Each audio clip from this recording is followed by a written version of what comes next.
اللهم صل وسلم وبارك على سيدنا محمد وعلى اله وصحبه اجمعين. ازيكم؟ اخباركم ايه؟ تعالوا النهارده بقى نعمل كشري، الاكله المصريه المفضله اللي كانت زمان اكله اقتصاديه، دلوقتي ملهاش علاقه بالاقتصاد خالص.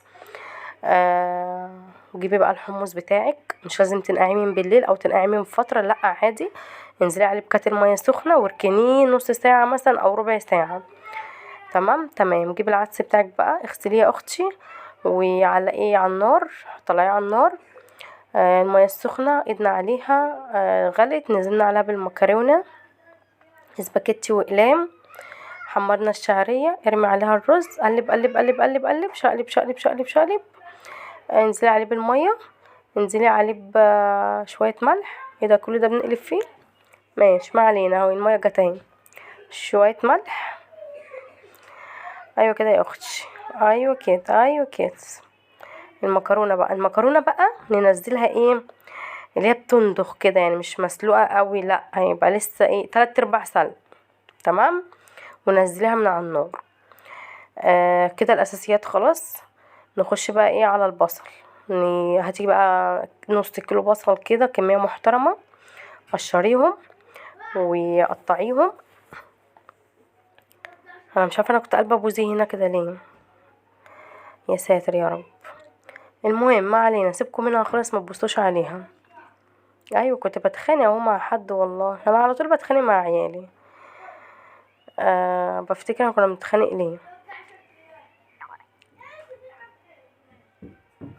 افتكرت. هنا بقى ايه، قطعنا البصل، قشرناه قصدي، ونغسله. وبعد كده نزلنا المكرونه من على النار 3/4 سلق زي ما قلتلكوا.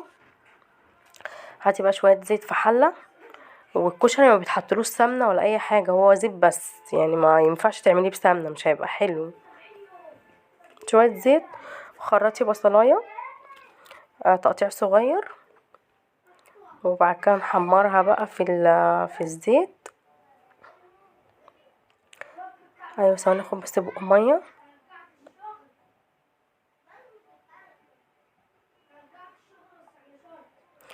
هنا بقى كنت حابه ان انا اوفر في الزيت، زيت زيت يا جماعه، ما عرفتش طبعا، البصله كانت هتتحرق، رحت حاطه شويه زيت تاني.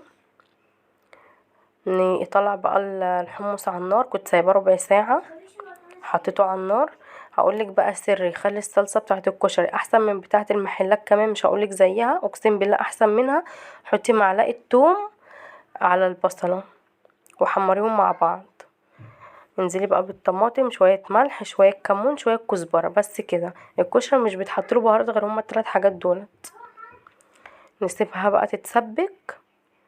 انا كنت شلت المكرونه، انا هحط الزيت عشان نقلي البصل بتاع الكشري بيتقلي في الزيت، مش ان انتي تعملي في الحله، ويا بشوف ناس بتعمله في الحله كده بشويه زيت صغيرين، لا عمره ما هيقرمش.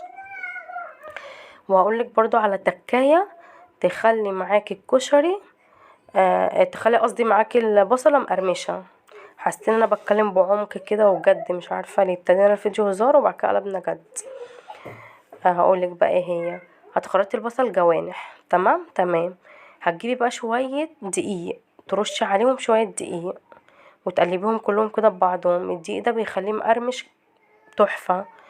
وممكن تحطي نشا، يعني يا نشا يا اما دقيق، ده او ده الموجود عندك حطيه. نعمل بقى الدقه، ما تقولش لا.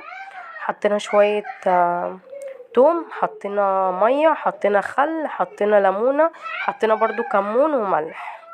في خناقه بره مع عيالي، ما تركزوش معاهم. ماشي كده خلاص، عملنا الدقه.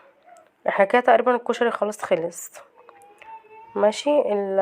برضو العدس تطلعيه من على النار، تطفي عليه 3/4 سلق، هتسيبيه 3 دقايق في المية بتاعته والحلة مقفولة عليه، هتلاقيه بقى مستوي بقى تحفة. انما لو اتسلق قوي الحباية بتطلع من القشرة بتاعتها كده، فما بتبقاش حلوة. صفيه بقى واركنيه في الطبق على جنب. طفينا على الصلصة، طفينا على المكرونة، على الرز، على الاكل كله. بصوا الشطة بقى، شطة زيت، الناس اللي بتحب الشطة الزيت، شوية زيت في حلة، حطي عليهم الشطة، كتري بلاش تستخسري. حمريهم في بعض جامد قوي قوي قوي. انزلي عليهم بقى بكبشة صلصة، شوية مية، ندعة خل مثلا معلقة صغيرة. قلب قلب قلب قلب، سيبها تغلي وبعد كده اطفي عليها. البصل اهو بيتحمر في الزيت، كمية زيت يعني كويسة، كأنك بتقلي بطاطس، كأنك بتقلي اي حاجة.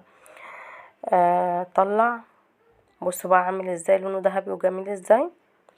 وعايزه اقولكم والله العظيم كان بيقرمش، كان تحفه تحفه تحفه.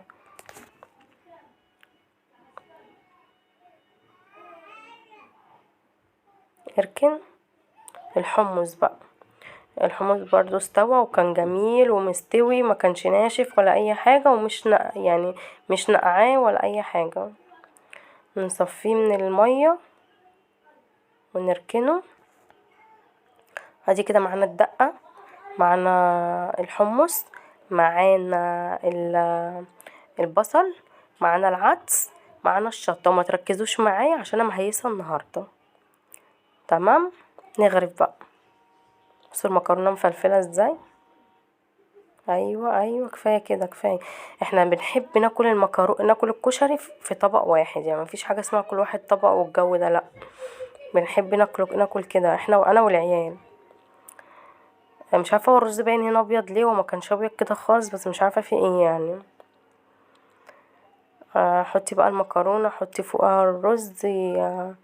انزلي بالصلصه بتاعتك. عايزه اقول لكم الصلصه كانت طعمها تحفه خرافه. حمات اختي القروبه هي اللي قالت لي على حوار الصلصه دي على فكره. ايوه ايوه كده. بصوا بقى الحلاوه والجمال، بصوا. والنبي ما خد معايا، يعني خد معايا بالظبط 27 دقيقه وخرجت بالكشري. رش بقى العدس بتاعك، رش الحمص بتاعك، البصل. وعايزه اقول لكم البصل كان مقرمش كده وكان تحفه. بصوا هوريهولكوا هنا على فكره. بصوا والله العظيم كان نفسي تسمعوا صوته. يلا بقى حطوا شويه، انا هفتح محل كشري قريب بس اصبروا. بألف هنا بقى على قلبكم. ما تنسوش تحطوا لي لايك واشتراك وكومنت عشان بحب كومنتاتكم جدا جدا جدا.